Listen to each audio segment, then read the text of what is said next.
നമസ്കാരം. ഞാനിന്ന് green beans വടയുടെ റെസിപ്പിയുമായിട്ടാണ് വന്നിരിക്കുന്നത്. ഇത് നമുക്ക് വളരെ പെട്ടെന്ന് ഉണ്ടാക്കാൻ പറ്റുന്നൊരു സ്നാക്സാണ്. പരിപ്പുവടയേക്കാൾ നല്ല ടേസ്റ്റി ആയിട്ടുള്ളൊരു വടയാണിത്. അതിനുവേണ്ടി ഞാനിവിടെ 1 കപ്പ് ഗ്രീൻ ബീൻസ് 4 മണിക്കൂർ വെള്ളത്തിൽ കുതിർത്ത് വെച്ചതിന് ശേഷം കഴുകിയെടുത്തിരിക്കുന്നതാണ്.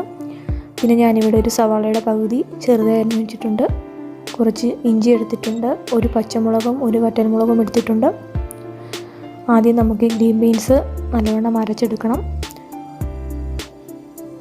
അതിനുവേണ്ടി ഞാനിവിടെ ഒരു മിക്സിയുടെ ജാർ എടുത്തിട്ടുണ്ട്. അതിലേക്ക് നമുക്ക് ഗ്രീൻ ബീൻസ് ഇട്ട് കൊടുക്കാം. ഇതിലേക്ക് നമ്മൾ ഒട്ടും വെള്ളം ചേർക്കുന്നില്ല. വെള്ളം ചേർക്കാതെ വേണം ഇത് അരച്ചെടുക്കാൻ. ഇപ്പോൾ ഏകദേശം അരഞ്ഞു വന്നിട്ടുണ്ട്. ഇനി നമുക്കിതിലേക്ക് എടുത്തു വെച്ചിരിക്കുന്ന സവോളയും പച്ചമുളകും ഇഞ്ചിയും വറ്റൽമുളകും എല്ലാം ചേർത്ത് കൊടുക്കാം.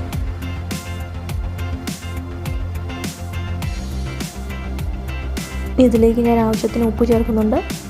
ഇനി നമുക്കിത് നല്ലവണ്ണം അരച്ചെടുക്കണം. അപ്പം നമുക്കിത് അരച്ച് വെച്ചിട്ടുണ്ട്. ഉപ്പൊക്കെ ആവശ്യത്തിനുണ്ട്. ഇനി നമുക്കിത് വറുത്തെടുക്കണം.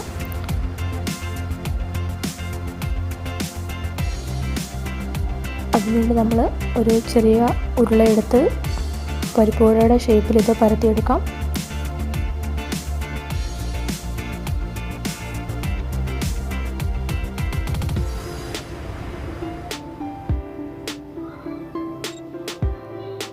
നമുക്കിത് വറുത്തെടുക്കാം. അതിനുവേണ്ടി ഞാനിവിടെ ഒരു പാൻ വെച്ചിട്ടുണ്ട്. അതിലേക്ക് ആവശ്യത്തിന് എണ്ണ ഒഴിച്ചിട്ടുണ്ട്. ഇതിലേക്ക് നമുക്കത് ഇട്ട് കൊടുക്കാം. ഇങ്ങനെയെല്ലാം നമുക്ക് ഇട്ട് കൊടുക്കാം. ലോ ഫ്ലെയിം വെച്ചിട്ട് വേണം ഇത് നമുക്ക് വേവിച്ചെടുക്കാൻ. ഇപ്പോൾ നമ്മുടെ വടയുടെ കളറെല്ലാം മാറിയിട്ടുണ്ട്. ഇപ്പോൾ ഇത് നല്ലവണ്ണം മൂത്തിട്ടുണ്ട്. അത് നമുക്കിതിനെ കോരി മാറ്റാം.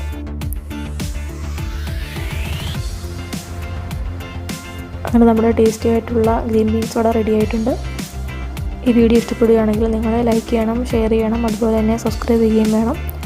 Thanks for watching my video.